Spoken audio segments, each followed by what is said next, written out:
friends, welcome to my channel. So friends, আজিকালিৰ যুগত phone সকলোৱে ব্যৱহাৰ কৰে হয়নে তো এই ফোন প্ৰথমে কোনে আৱিষ্কাৰ কৰিছিল আৰু কেনেকৈ আৱিষ্কাৰ কৰিছিল আপোনালোকে হয়তো বহুতে জানে আৰু যিসকলে নাজানে এইটো ভিডিঅ'ত মই বহুত চমুকৈ আপোনালোকৰ আগত ক'বলৈ চেষ্টা কৰিম তো বলক এই ভিডিঅ'টো ফ্ৰেণ্ডছ আপোনালোকে হয়তো Motorola company কথা শুনিছে চাগে সো Motorola company হল প্ৰথম কোম্পানী যোনে হাতত ল'ব পৰা ফোন আৱিষ্কাৰ কৰি উলিয়াইছিল সো আপোনালোকৰ মনত এতিয়া প্ৰশ্ন আহিব যে Motorola কোম্পানীৰ কোনে ফাৰ্ষ্ট ফোন সাজি উলিয়াইছিল তো মাৰ্টিন কুপাৰ যোনে এজন ইঞ্জিনিয়াৰ হয় সেই কোম্পানীত কাম কৰিছিল তো হিয়ে প্ৰথম Motorola কোম্পানীৰ ফাৰ্ষ্ট ফোন ডাইনাটেক 8000 বুলি ফোন এটা সাজি উলিয়াইছিল আৰু আপোনালোকে জানি আচৰিত হ'ব যে এই ফোনটোৰ ওজন 1 কেজি 100 গ্ৰাম আৰু তাৰ টক টাইম আছিল 30 মিনিট হয় 30 minute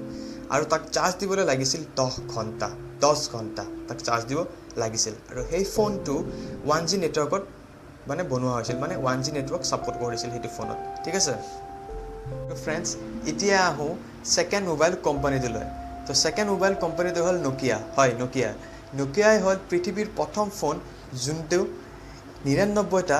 number contact number save কৰিব পৰা কেপাসিটি ৰাখিছিল আৰু হেতু ফোন 1992 ত ৰিলিজ কৰিছিল ঠিক আছে এতিয়া হো 1993 IBM কোম্পানীয়ে তেওঁলোকৰ এটা ফোন উলিয়ালে যেটো ফোন অকল 1 ঘণ্টাহে চলাব পৰা গৈছিল কাৰণ তাৰ ব্যাটাৰী পাৱাৰ বহুতে কম আছিল ঠিক আছে অকল 1 ঘণ্টাই চলাব পৰা গৈছিল এটো ফোন ঠিক আছে আৰু হেইবোৰ ফোন 1993 ৰ পৰা 1995 লৈ চলিছিল এতিয়া আহো 1996 আৰু 1996 ত নোকিয়াই কামবেক কৰিলে এটা নিউ মডেল লৈ পেলা আৰু হেতু মডেলটোৰ নাম আছিল নোকিয়া 8810 আৰু হেতু ফোনত এডাল এন্টেনা আৰু 250 টা নাম্বাৰস মানে কন্টাক্ট নাম্বাৰ সেভ কৰিব পৰা কেপাসিটি হেতু ফোনত দিয়া হৈছিল আৰু তাৰ পিছৰ পৰা নোকিয়া ফোনবোৰ আপগ্ৰেড হ'ব ধৰিলে লাহে আপগ্ৰেড হ'ব ধৰিলে আৰু হেতু ইয়াৰতে 1996 ত নোকিয়া 9000 উলিয়ালে 1997 ত নোকিয়া 6110 উলিয়ালে 1998 ত নোকিয়া 5110 উলিয়ালে 2000 ত নোকিয়াই 3310 উলিয়ালে আৰু 2003 ত নোকিয়া 1100 মডেলটো উলিয়ালে তো এতিয়া ক'ব গৈ আছো ফাৰ্ষ্ট স্মাৰ্টফোন কেতিয়া ওলাইছিল ফাৰ্ষ্ট স্মাৰ্টফোন 2003 ত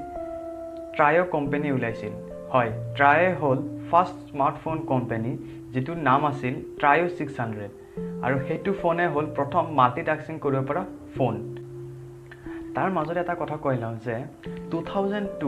ফাৰ্ষ্ট 3G ফোন ৰিলিজ কৰিছিল ঠিক আছে Motorola first 3G phone release কৰিছিল 2002 ত ঠিক আছে সো এতিয়া হল 2006 লৈ 2006 ত নোকিয়াই তেওঁলোকৰ ফাৰ্ষ্ট স্মাৰ্টফোন ৰিলিজ কৰিলে যেটো নাম আছিল নোকিয়া N95 আৰু হেতু ফোনত 5 মেগাপিক্সেল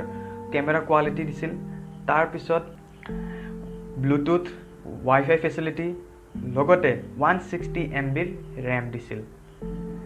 তাৰ পিছত আহো এতিয়া মই 2007 লৈ 2007 ত Samsung এ তেওঁলোকৰ ফাৰ্ষ্ট স্মাৰ্টফোন ৰিলিজ কৰে